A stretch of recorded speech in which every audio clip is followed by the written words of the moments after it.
Hello, welcome to White Birch Tarot and Astrology. I'm doing a tarot reading for, this is for Friday, July 17th.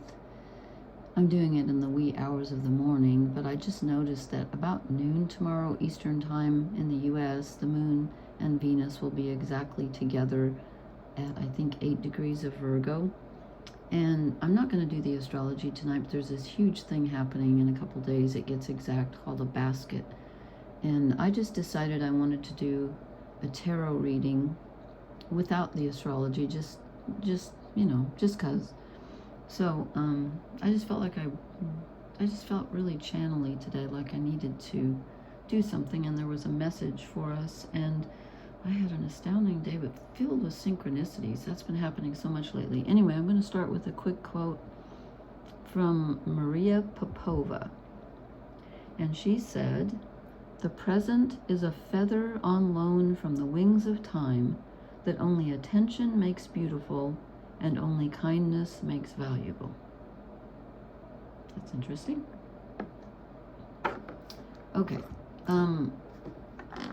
It's really funny. So I was sitting here and I'll call it meditating, but I don't really meditate because my mind works differently. But I was thinking about, like, what am I doing? Why am I doing this? Or what does the universe want us to know? And for some reason, this thought popped into my mind. And it's something I've thought of before. But I went back to something that really bothers me, which is the split that is so often made between, what is physical versus what is spiritual. And many cultures believe, they say, well, like as above, so below. And I'm thinking, okay, but that's still splitting them and putting one above the other. And then I thought about the yogis. I think that's is that the Hindu culture, where those guys, that's probably disrespectful, that the men that are people, I think it's always men, but I don't know why. Maybe I do know why now that I think about it. Anyway, they sit in caves for years, trying to become, quote, spiritual, and then they learn to levitate or whatever they do. And I've seen videos, I think, where maybe not videos, maybe I read it, I can't remember, but like where they, they can warm up their bodies and shake off cold rain or whatever. I don't know. But every time I hear that, I think to myself, why is that spiritual? I think it would be more spiritual to walk down the mountain, wherever you are, and go change somebody's diaper, or feed a child or an animal, or, do something, because I don't know, to me that would be more spiritual than wasting your time sitting in a cave. Now, this is my opinion, so don't, other people can feel differently, but this is my opinion. Because I was thinking to myself, and I was having an argument because I always have an audience, and that's how I think. And so the other side said to me, yeah, but I don't know, whatever. Because I was thinking, okay, what's the most, like, I said to myself, or to them, to the imaginary people I'm speaking to, maybe that's you. No, you're not imaginary. Anyway, I said to whatever in my head, I said, how do we make life on this planet? Well, we have sexual intercourse. You're like, where is she going with this? But think about it. So, like, the most primal physical thing that you can think of is what creates life. Now, is that not a clue? And then I thought, so how do we sustain life? We eat food, comes out of the ground. We drink water, we breathe, our hearts beat, right? So I just don't understand. I don't know. I mean, Canada's on fire. You're like, where is she going with this? I don't understand the irreverence for the earthly. To me, that's where it's at. But anyway, and that's not to say, that I don't have my philosophical side, or that it's not always easy to embrace reality. I struggle with that myself, but I know it's important. Anyway, so I was thinking that. Then I picked up this deck, which is the Wild Unknown well, this is the pocket archetype deck because I find the small cards easier to shuffle by Kim Crayons. And so interestingly, the first card I drew, and I'm just drawing 3 cards, the first card I drew is Eros. And I thought, really? Okay, that's really interesting. That's just what I was thinking about. So this is a little different in the book. Let me find the keywords here. I just thought that was kind of interesting, though. Perhaps I'm on the right track. And this is so small, it's actually easier for me to read it in here. It's so tiny. Passion, playfulness, sexual health, and then the dark side is madness, projection, and obsession, okay? And we all know that, yeah, it's interesting, like, the brighter the light, the darker the shadow, and, when you think about erotic love, that is where we can have our highest moments and also get really messed up. Anyway, so this says, this is to think about the root of desire itself. What do we long for? Why are we awakened by love? What makes us hesitate in the face of intimacy? That's a good question. Eros reconnects us with the primal longing to merge with another human being, nature, music, art, plants, food, or anything that we perceive we are separate from. Eros allows us to momentarily unite. Our heart embraces otherness, and in doing so, we further understand our own. Our life force awakens. This card reveals an inevitable initiation into love's labyrinth. You may find yourself swirling in a new territory of desire and sensuality. Explore the labyrinth with a curious and honest heart, and remember, though the way is circuitous, you are always being led toward its center. Okay, that's interesting. A labyrinth. With the heart at the... Did it say the heart at the center, or did I just make that up? Maybe... Oh, it said to go with a curious and honest heart. I feel like the heart is at the center.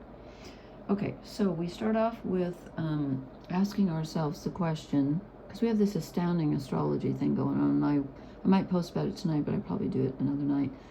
It's called a bucket, or basket, I'm sorry, not the bucket, the basket. It's gigantic. So this is asking us to ask ourselves the question, why do I desire what I do? And what was the other question here? Well, 3 questions. What do we long for? Why are we awakened by love? And what makes us hesitate in the face of intimacy?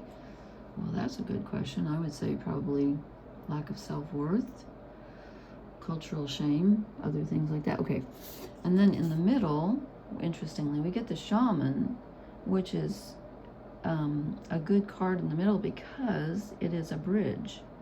The shaman is the bridge between, again, here we're splitting the physical and the spiritual, but you could say the unseen and the seen, and there is a difference between that. There's a definite difference between, what we're conscious of and what we are not conscious of.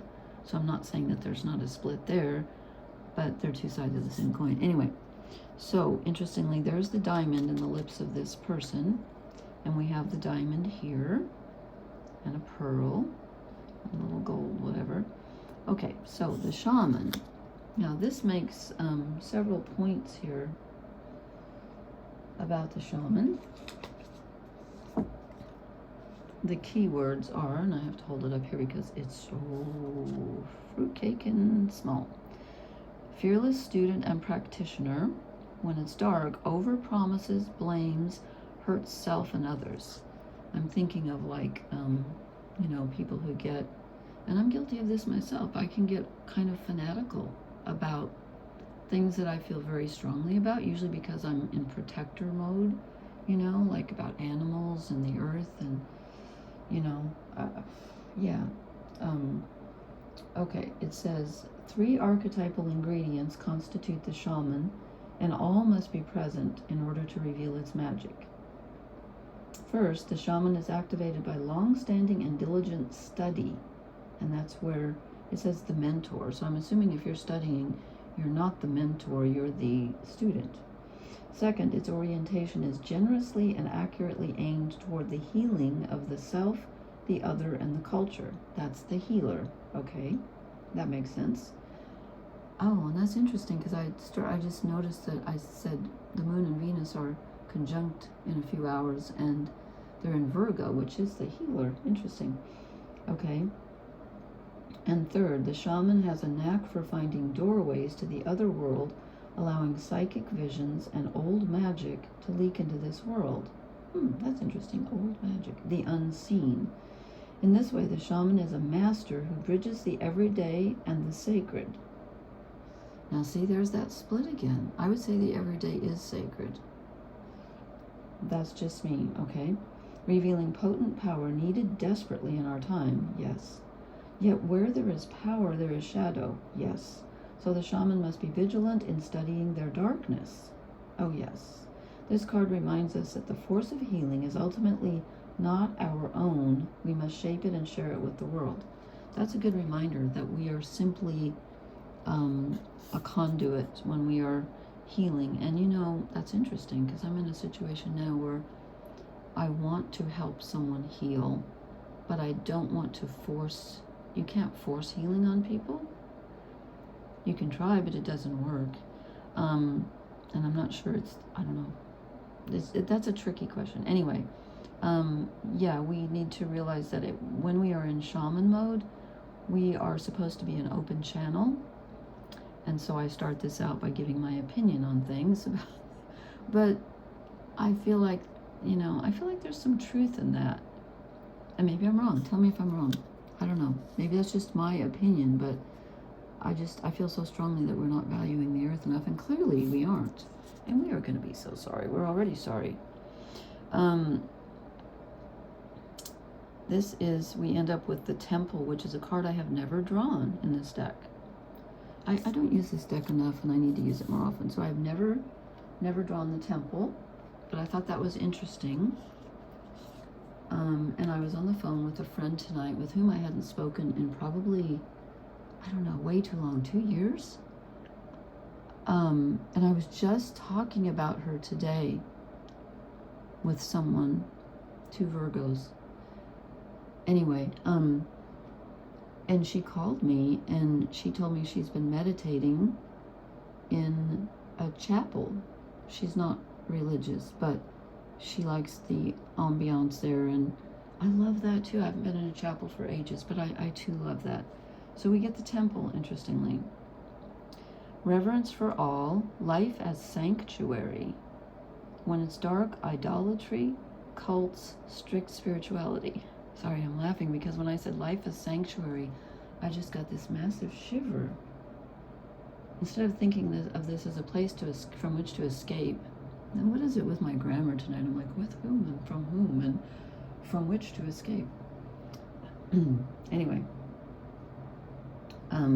instead of thinking of it as that, think of it as the sanctuary. Reality is sanctuary. Wow, okay. When we think of the temple, we often envision an architectural structure in a far-off land. Yeah, we do. I do. I should say I. We are quick to distance ourselves from the sacred, assuming we must. I'm the giggles. Shoot. I'm so sacrilegious. Assuming we must expend much effort in order to arrive there. Yet the temple is a universal and omnipresent energy, accessible in the highest and lowest, richest and poorest of places. Visiting the temple might be as simple as stepping into the dappled light of the forest. Oh, yes. Slowly and sensuously kissing a lover, or closing your eyes to travel inward. This card is a call to re-examine what you pay homage to and what you reject. Oh, good question. What do you spend your time worshiping? Your phone, money, material goods? Interesting. What barriers do you draw between yourself and the sacred? Oh, those are great questions. Perhaps there is room on your altar for something new, something surprising. Offer it to the heavens. Oh, I love that. Oh, I personally love that. Okay. Well, I think there's a message here, and it might be different for each person, but I think those are really good questions to ask. So please leave me a comment. Let me know what you think. Please hit the like, share, and subscribe buttons. And I will, like I said, I'm going to post about the astrology maybe tonight, maybe tomorrow night. spirit willing, whenever I feel guided. Okay, thank you so much. Blessings, everyone. Good night.